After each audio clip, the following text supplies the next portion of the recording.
आइए बच्चों, आज हम पढ़ेंगे त्रिभुजों में समरूपता की कसौटियाँ, क्राइटेरियाज फॉर सिमिलर ट्राइंगल्स। कक्षा 9 में जिस प्रकार हमने बच्चों सर्वांग समता के क्राइटेरियाज पढ़े थे, कब दो त्रिभुज सर्वांग सम होंगे, उसी प्रकार बिल्कुल समरूपता में भी है कि कब बच्चों दो त्रिभुज समरूप होंगे। वैसे दो त्रिभुज समरूप कब होते हैं बच्चों? जब दो त्रिभुजों में प्रत्येक कोण आपस में बराबर हो और प्रत्येक भुजा आपस में समानुपाती हो, या संगत कोण बराबर हो और संगत भुजाएं समानुपाती हो। संगत का मतलब यहाँ पर बच्चों क्रम से है। तो क्या सभी 6 कंपोनेंट हमें लेने पड़ेंगे अगर हमें दो त्रिभुजों को समरूप व्यक्त करना है, या कुछ कम कंपोनेंट से भी काम चल जाएगा? तो जो कुछ कम से कम कंपोनेंट लेके जब हम त्रिभुजों को समरूप सिद्ध करते हैं, वही कहलाती है बच्चों कसौटियाँ अर्थात क्राइटेरियाज। पहला क्राइटेरिया हमने लिखा है बोर्ड पे कि बच्चों हुआ यह है कि यदि दो त्रिभुजों में संगत कोण बराबर हो तो उनकी संगत भुजाएं समानुपाती होंगी, अर्थात दोनों त्रिभुज समरूप होंगे। क्या है बच्चों प्रश्न में? क्या प्रमेय? ये प्रमेय है, ये ऊपर जो लिखा हुआ है ये इसकी साधारण प्रतिज्ञा है कि यदि किन्हीं दो त्रिभुजों में संगत कोण बराबर हो अगर, तो उनकी संगत भुजाएं भी समानुपाती होंगी, अर्थात दोनों त्रिभुज समरूप होंगे। इस बात को बच्चों हमें सिद्ध करना है। दिया गया है, हमने बताया था बच्चों स्टेटमेंट में, जो प्रारंभ में जो फ्रेज आता है वो दिया होता है, बाद वाले फ्रेज हमें सिद्ध करने होते हैं। तो चलिए दो त्रिभुज बनाते हैं ऐसे जिनमें इनके संगत कोण आपस में बराबर हैं।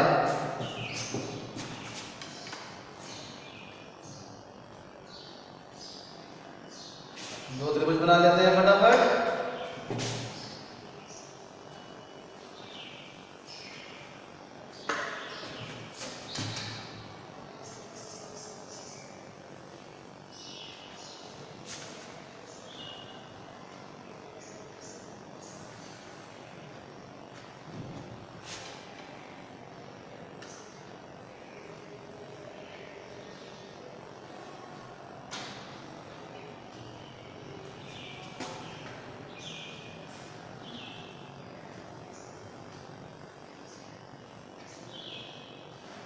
ये मान लीजिए दो त्रिभुज हमारे पास है, त्रिभुज ABC और त्रिभुज DEF। ये इस प्रकार से है बच्चों कि इनके संगत कोण आपस में बराबर हैं। हम मार्क कर देते हैं। मान लीजिए कोण A कोण D के बराबर है, कोण B कोण E के बराबर, व कोण C कोण F के बराबर है। ये बात हमें प्रश्न में बच्चों दी गई है, तो लिखते हैं इसी बात को। दिया है हमें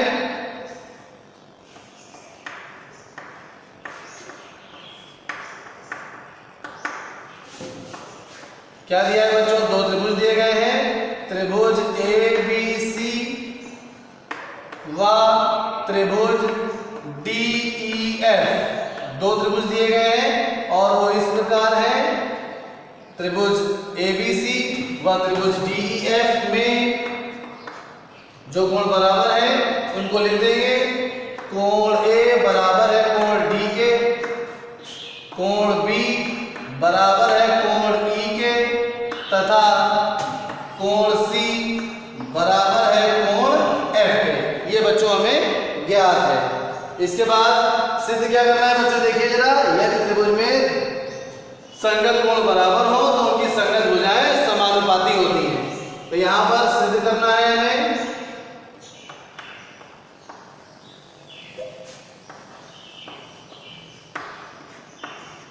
एक बात बहुत ध्यान रखेंगे बच्चों, जिस प्रकार सर्वांग समता में क्रम महत्वपूर्ण था लिखने के लिए, उसी प्रकार बच्चों समरूपता में भी क्रम बहुत महत्वपूर्ण है। हम क्रम का बिल्कुल ध्यान देंगे, चाहे हम चित्र बना रहे हैं या उसके बाद जब लिख रहे हैं तो भी क्रम को बिल्कुल सही प्रकार से लिखना है। कैसे, कहाँ आप गलतियां करते हैं अभी हम बताएंगे आगे आपको। सिद्ध करना है। अब देखिए, जैसे मान लीजिए ABC व DEF, यही आपको समरूप सिद्ध करने हैं, तो लिख देते हैं। और समरूप सिद्ध अगर समरूप होंगे जिनकी संगत भुजाएं समानुपाती होंगी, तो हम केवल समरूप लिख दे रहे हैं। सिद्ध करना है त्रिभुज ABC समरूप होगा त्रिभुज DEF के। ध्यान दीजिएगा, क्रम हमने इस प्रकार से लिखा है। देखिए कोण ए कोण डी के बराबर है तो ए के साथ डी आया है, कोण बी कोण ई के बराबर है तो बी के साथ ई आया है, और कोण सी कोण एफ के बराबर है तो सी के साथ एफ आया है। अगर हम यहाँ पर कोण ए बी सी समरूप है लिख देते, ई को इधर कर देते ई डी एफ, तो ये स्टेटमेंट यहीं पे गलत हो जाता। तो इस बात को भी बहुत ध्यान रखना है कि क्रम बिल्कुल सही होना चाहिए। यहाँ रचना की आवश्यकता पड़ेगी बच्चों, तो रचना करते हैं। रचना कुछ इस प्रकार से करेंगे बच्चों, ए बी को पहले हम नाप लेंगे, ए बी कितनी है यहाँ पे नापते हैं जरा।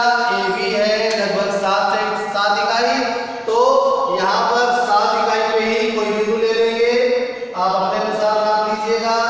और उसके बाद ये मान लीजिए हमारी 8 इकाई, तो इधर हम 8 इकाई में बिंदु ले ले रहे हैं। तो अब हम रचना इस प्रकार से लिखेंगे कि बिंदु एक हमने ले लिया, ef के बाद g आ गया मान लीजिए, और ये h आ गया, और इस gh को बच्चों अब हम मिला देंगे। ये हमारी रचना हो गई। तो क्या बच्चों रचना करी हमने, उसको लिखते हैं यहाँ पर। देखिए ध्यान से, DE व DF पर बिंदु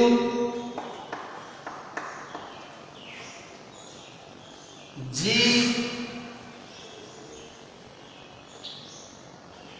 व H इस प्रकार लिए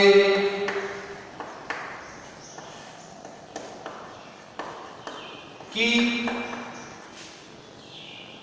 AB बराबर है DG के, आप देख रहे थे नाप के लिए है, व AC बराबर है DH के बच्चों। अब आ जाते हैं प्रमुख पार्ट उपपत्ति पे। चलिए प्रूफ, ये गिवन टू प्रूव और प्रूफ हम लिख चुके हैं, गिवन टू प्रूव और कंस्ट्रक्शन लिख चुके हैं। अब लिखेंगे उपपत्ति। चलिए यहीं से लिख देते हैं।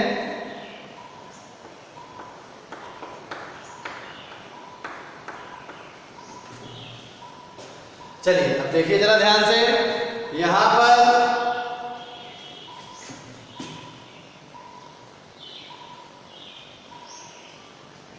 त्रिभुज ABC व त्रिभुज DGH में, देखिए बच्चों त्रिभुज ABC व DBH क्या सर्वांगसम हो सकते हैं? सर्वांगसम के क्राइटेरिया याद करिए, पिछली कक्षा में हमने पढ़ा था एक साइड एंगल साइड क्राइटेरिया, भुजा कोण भुजा कसौटी। ध्यान दीजिए यहाँ पर AB DG के बराबर है रचना द्वारा, कोण A कोण D के बराबर ज्ञात है, और AC DH के बराबर है रचना द्वारा। तो ये दोनों त्रिभुज बच्चों सर्वांगसम हो जाएंगे। तो देखिए क्या फायदा निकलेगा, स्टेप बाय स्टेप बिल्कुल ध्यान से देखते जाइए। तो यही बात लिखेंगे यहाँ पर, AB बराबर DG रचना से, इसके पश्चात कोण A बराबर कोण D, ये बात हमें पता है तो लिख देंगे ज्ञात है, प्रश्न में दी गई यही बात। और उसके पश्चात AC बराबर DH, ये भी बच्चों रचना द्वारा हुआ तो लिखेंगे रचना से। अतः त्रिभुज ABC सर्वांगसम है त्रिभुज DGH के, यहाँ पे कितना बहुत आवश्यक है, ABC सर्वांगसम है DGH के, अगर हमने DH लिख दिया तो गलत हो जाएगा। तो यहाँ पे कौन सा क्राइटेरिया लगा, साइड एंगल साइड। यहाँ पे कसौटी कौन सी लगी है बच्चों, साइड एंगल साइड, भुजा कोण भुजा कसौटी। अब इससे फायदा क्या हुआ बच्चों, एक बार देखिए जरा, इससे फायदा ये हुआ कि इस दशा में कोण B बराबर आ गया है। इसको हम कोण बच्चों कुछ नाम दे देते हैं, इसको मान लीजिए हम नाम दे दे रहे हैं स्मॉल a, और इसको नाम दे दे रहे हैं स्मॉल b, या और कुछ दे देते हैं EF दे देते हैं, EF तो नहीं आए कहीं पे, या सीधे सीधे PQ दे दीजिए, चलिए उससे कोई संबंध नहीं है, P और Q नाम दे दिए। देखिए बच्चों यहाँ पर अगर त्रिभुज ABC सर्वांगसम हो गया है त्रिभुज DGP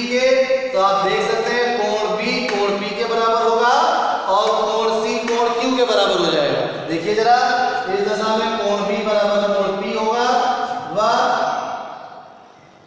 कोण C बराबर हो जाएगा बच्चों कोण Q के। और इसके लिए कारण लिख देंगे, corresponding parts of congruent triangles are also congruent।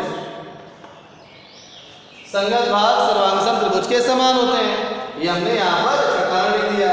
अब देखिए जरा बच्चों ध्यान से, यहाँ पर कोण B मगर कोण E के बराबर था, कोण B बराबर है कोण E के। देखिए बच्चों ये बात हमें ज्ञात थी। अब जब कोण B कोण E के बराबर है बच्चों, तो उस दशा में देखिए यहाँ पर B P के बराबर है और यहाँ पर B E के बराबर है। तो इनकी सहायता से इसको अगर हम समीकरण नंबर बच्चों 1 ले लें ऊपर वाले को, तो कोण B कोण P के बराबर और कोण B कोण E के बराबर। तो इस दशा में हम ये कह सकते हैं कि कोण P कोण E के बराबर। यहाँ पर C बराबर Q का कोई यूज नहीं है, तो चाहिए तो आप इसको स्किप भी कर सकते हैं, इस पार्ट को आप स्किप कर दीजिए, इसकी जरूरत पड़ी नहीं रही प्रश्न में। क्यों नहीं पड़ रही है अभी हम आपको बताएंगे। ये सीधे सीधे ये दोनों रेखाएं समांतर हो जाएंगी, कोण B कोण P के बराबर और कोण B कोण E के बराबर। ये हो गया समीकरण नंबर मान लीजिए 2, और इसका कारण है कि ये बात हमें ज्ञात है, प्रश्न में दी गई है। अब इन दोनों समीकरणों की सहायता से हम कह सकते हैं कोण P बराबर होगा बच्चों कोण E के। ये कहां से आया, समीकरण 1 व 2 से। अब देखिए कोण P कोण E के बराबर आ गया, उस दशा में हम कह सकते हैं कि GH समांतर होगी बच्चों EF के। अतः GH समांतर होगी EF के। क्यों बच्चों, क्योंकि ये दो रेखाएं हैं, इनको एक तेज रेखा काट रही है और P और E संगत कोण है, और जब संगत कोण बराबर हैं तो GH और EF आपस में समांतर हो जाएंगे। अब GH समांतर है अगर EF के बच्चों, तो यहाँ पर हम BPT लगा सकते हैं और BPT के जो अनुप्रयोग हैं उनको भी अप्लाई कर सकते हैं। तो इस दशा में हम ये कह सकते हैं बच्चों DG/D। ध्यान रखिए व्युत्क्रम में एक जोड़ने पर ये रिजल्ट हमें प्राप्त हुआ था, तो उस दशा में हम लिखेंगे यहाँ पर आगे कि DG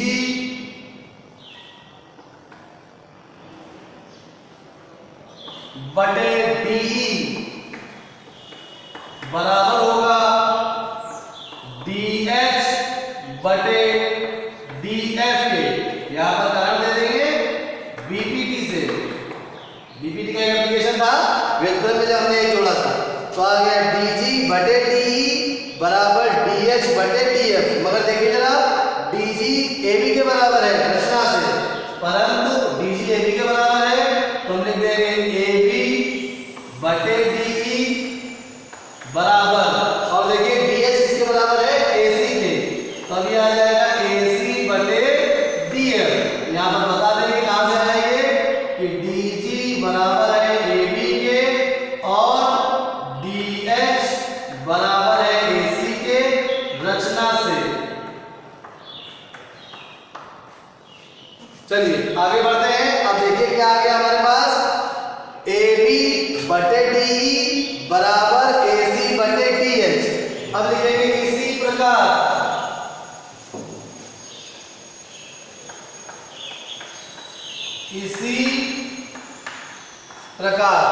प्रकार बच्चों क्या लिखेंगे, अब हम लिखेंगे आज डेट डाल देते हैं, आज 19 तारीख है, यहाँ डेट पड़ गई।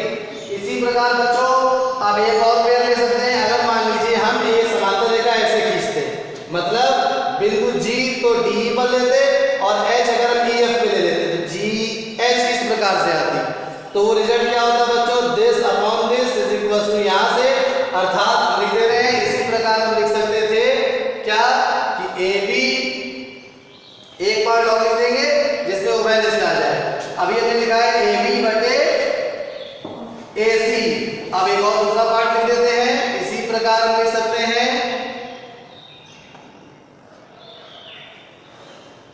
BC बटे, या स्टार्टिंग से ऐसे लिखते हैं जल्दी जल्दी, AB बटे BC। देखिए बच्चों AB बटे BC में क्या आ जाएगा, यहाँ पे आ जाएगा DE बटे EF बराबर आ जाएगा DE प्रकार जो तीसरा भाग बचा वो भी लिख सकते हैं, AC बटे BC, AC बटे BC बराबर आ जाएगा हमारे पास, एक मिनट जरा इसको रिवर्स कर लेते हैं। क्या लिखा था हमने यहाँ पर, इधर से लिखेंगे, जैसे जिस प्रकार बिल्कुल यहाँ पे आया है AB बटे DE, तो अब यहाँ पे लिखेंगे AB बटे DE, AB बटे DE बराबर आ जाएगा BC बटे EF।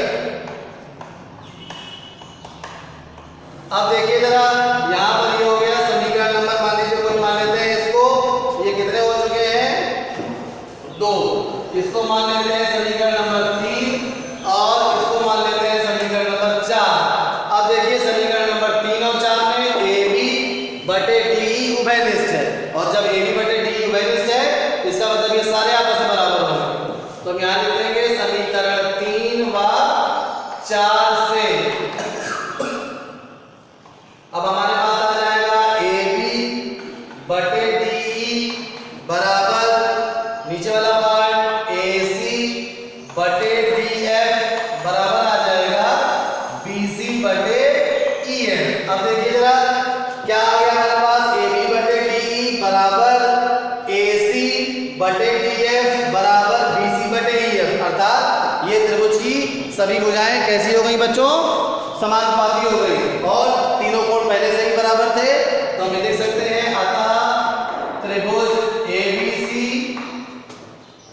समरूप होगा त्रिभुज DEF में, और आखिरी में लिख देंगे कि सिद्धांत हैंस प्रूफ। इसको बच्चों बार बार आप रिप्ले करके देखिएगा तो आप बिल्कुल आसानी से आपको समझ में आ जाएगा। चलिए धन्यवाद।